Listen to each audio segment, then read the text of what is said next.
Homelessness is a reality faced by far too many youth in the United States. Every year, an estimated 1 out of every 10 youth between the ages of 18 and 25 experience homelessness. We know the numbers don't tell the whole story. Even just starting as a young adult, growing up I had to pay things on my own individually along with my mother's bills. I didn't really have those support systems growing up as well, coming from a broken home. And my mother died at my early 20s, so I had to learn a lot at a young age. In the chaos of forced moves and couch surfing, teens and young adults often don't know where to turn for support with basic needs or to find a stable place to live. Before I couldn't really focus on school because I didn't really have a place that I could go to sleep. So when that changed after I got my place, I was able to have more leniency with my time and a lot more leniency with my comfortability, my mental health. I believe that the expectations are very much a hard thing to uphold as a youth, especially when they're trying to grow up and find themselves as a person. You don't really have a lot to vouch for yourself. Limited income makes it rather difficult for young adults to afford rent along with other household expenses. And also there's a perception with landlords about renting out to youth that makes it's rather risky. The fact that youth are youth, they're not adults. They don't have the ability to manage and navigate through the housing process as far as having a great credit score, as far as having a real employment, not just employment, but a career where they can sustain their rent and things of that nature. A lot of youth are at a disadvantage. You know, they have education, they have financial problems, they have mental health problems, and so trying to maintain stable housing, affordable housing, safe housing, these are all just problems that youth are just managing alone with no support system, no resources, no government assistance. A new rapid rehousing program in Detroit designed by youth for youth is help meeting those needs. I was really happy and relieved, I would say, to know that the government agencies, the nonprofit organizations, all these federal corporations, they were reaching out to the youth with lived experience and expertise, and they were asking them to come to these conversations and come to these meeting spaces to put their input on these decision makings and the planning. Youth ages 18 to 24 referred for rapid rehousing are given a place to sleep within 72 hours. Then caseworkers help them secure housing for up to 2 years. From me being in a shelter, it kind of altered my mind, but having my own place to rest and having knowing it's not going away and I don't have to, it's very, very good for me. My favorite thing about my place is having my own space. Being homeless is really hard because when you're sleeping in your car with no tent, everyone can see you. When you're in a homeless shelter, you have to abide by their rules. They're watching you on camera, you're with roommates. They see you as well. You don't know what's going on with your things while you're not there. So having my own apartment, I'm 100% comfortable, I'm safe, and I'm secure in that. I like having my own space. Being able to come home and wind down after a very long shift is very important to me. Another thing is having easy access to the necessities needed for my well-being, and being able to go there is very easy for me now. And then the last thing for me is having security within my own home. Well, I'm important to myself. My security is important. And then what's really important to me is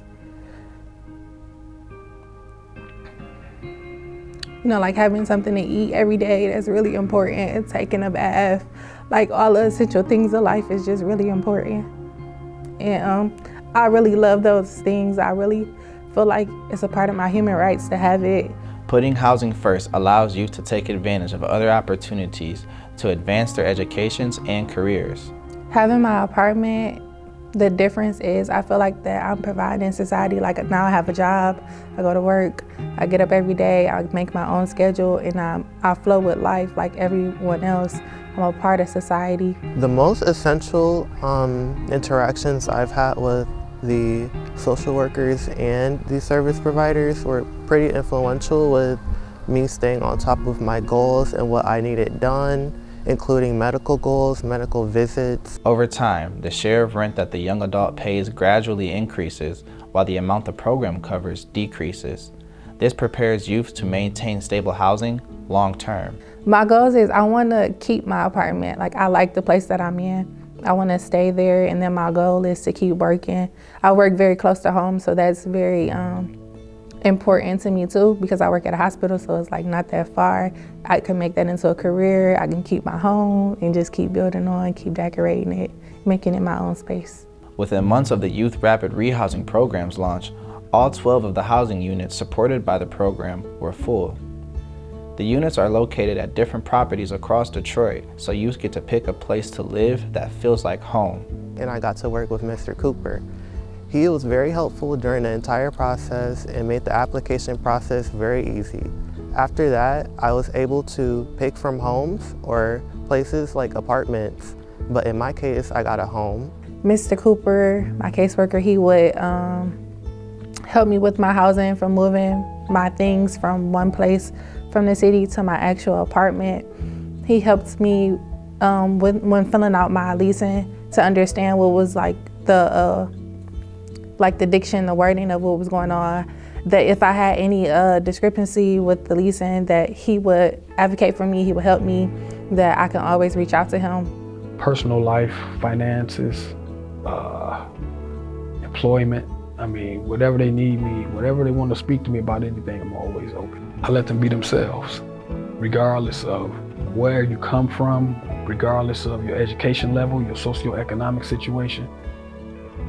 When we're meeting, it's one man to another man or another woman, and I'm being intentional on really showing that I care and that you can trust me. We have to have those relationships because they won't tell us what's going on. They won't tell us what they need, some of the services that they need, if they don't trust us or believe that we're here to help them. Because the issue is they've been disappointed all their lives.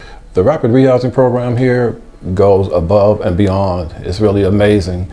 They develop a personal relationship with that youth. They're going to help them as far as with maybe like furniture. They're going to help them with their relationship with the landlord and pretty much anything that they'll need to try to make sure that that youth is going to stay housed. What makes it work is the financial support along with the case management services that allows the youth to have a healthier lifestyle. So we have facilitators who come in and they give tips on budgeting, healthy lifestyle, entrepreneurship, healthy eating, things of that sort, right? And we also provide an incentive for them showing up to the workshops. What makes the program work is the fact that the youth are driving this. These are youth who has the autonomy not only to choose where they want to live, and all the other amenities that they have there have a hand in the decision making for them. The Youth Rapid Rehousing Program is one piece of Detroit's Youth Homelessness Demonstration Program, which is supported by a $5.7 million federal grant. Detroit Phoenix Center's Youth Action Board members helped decide how the grant money would be spent. They reviewed organizations' applications to design new programs and collected community feedback on how the programs took shape. So we went over planning, we went over data, we went over where we wanted it to be, how we wanted it to look like.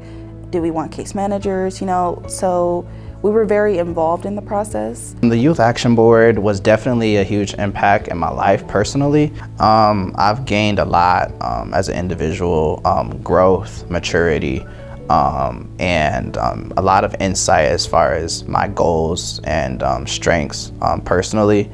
The Youth Action Board has given me so much opportunity to grow, to become a leader, to know what leadership is, to make friends, but also to watch my peers, go through their struggles, but grow out of them, grow into better people, overcome their barriers and overcome their challenges and create those solutions for other youth based off those challenges and barriers that they face. Still, challenges remain. There are points of tension between youth's housing needs and housing regulations. And expanding housing programs requires sustainable funding. The criteria for becoming a part of that rapid rehousing program for youth, it may change. Some youth are going to be disqualified from it for various reasons because of a background or something like that. Points of tension, I believe, through my experience with this is not allowing youth to assist or empower other youth through housing. I've had young people on my caseload who have, once they've become housed, they've moved in 4 people from another agency in who's experiencing housing insecurity as well into their home, and that's against the policies and procedures of and rapid rehousing program. One thing I've noticed is that some landlords, they come into this process with a business mindset, not understanding the population that we serve and the things that we do. So if we could get them to be on board with that and create some type of eviction prevention plan. So if they do make a mistake, because they are young and things do happen. So if they do move somebody in, if they do forget a rent payment or something happens, having that relationship with the landlord so that we can address those issues firsthand and they not be so quick to evict them. So many parents, teachers, they don't know that the youth that they're surrounding themselves around are experiencing homelessness. And I know this because for a while I did not know I was experiencing homelessness. I didn't know the true definition of homelessness. I was one of those people who believed the stereotype that it just meant you had to be sleeping on the street, that it could look like, no food in the house or no hot water in the house, or, places that are not suitable for living, basically.